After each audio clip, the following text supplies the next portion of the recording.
Hi. What do you see? Who am I? Do you see a woman?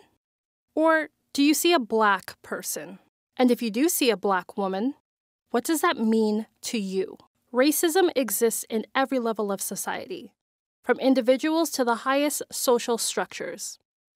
I challenge you to become anti-racist. Yes, you. How will you do this? By watching me, you will be able to recognize the different categories of racism and racial discrimination, understand the historical impact and ongoing legacy of racism in Canada and white privilege, identify racial discrimination and harassment in different spheres of society, and conceive the consequences of racism. Pretty heavy stuff, but there's a good ending for you. After you learn all this, you get to apply your knowledge.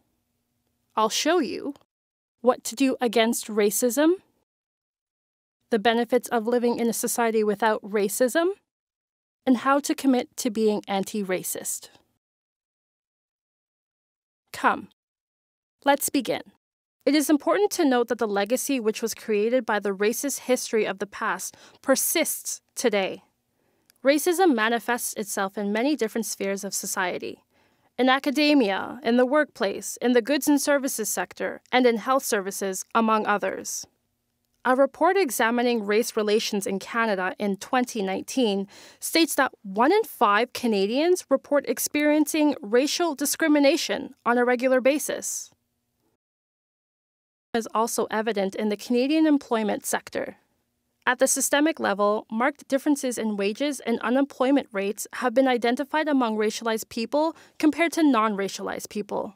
For every Canadian dollar earned by a white man, racialized women earn 59 cents and racialized men earn 78 cents, with this wage gap being more pronounced among black people compared to white people. Health services which are not as readily available to people with low incomes or in low-income areas may create a systemic barrier for racialized people who, because of historical disadvantages, are more likely to live in poverty. Aboriginal people in Canada are among those most affected by the effects of toxic substances and hazardous environmental conditions. For example, in January 2018, there were approximately 137 drinking water advisories in Aboriginal communities across Canada. In addition, sewage systems are often inadequate in these communities. These unsafe environmental conditions increase the risk of contracting infectious diseases.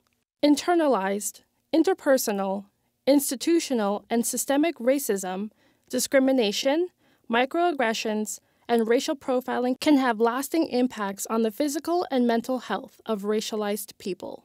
In particular, they contribute to the development of the following problems: psychological and emotional distress, post-traumatic stress disorder, depression, anxiety, obsessive-compulsive symptoms, low self-esteem, chronic stress, suicide, alcoholism and substance abuse, high blood pressure, diabetes, heart disease, neurological diseases, increase in body mass index.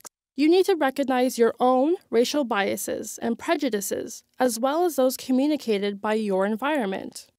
Here is a list of some examples. Making assumptions about a person's intelligence based on their language level, meaning the language spoken by the majority.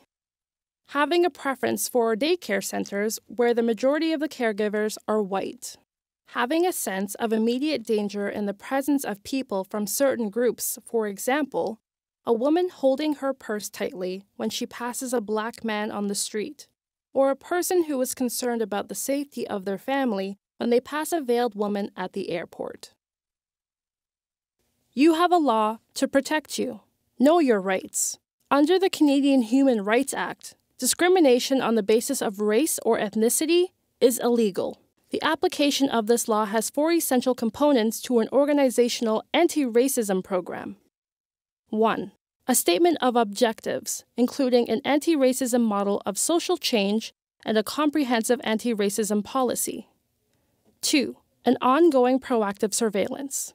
3. An implementation strategy. And 4. An assessment. Racism is never confined to one single act. Its effects are long-lasting and pervade every facet of individual and collective human life. The pernicious impact of racism on the mental and physical health of individuals, as well as the greater economic, social, and political implications of racism, are too profound to be ignored. In discussing racism, the stark advantages of creating an anti-racist society are often overlooked.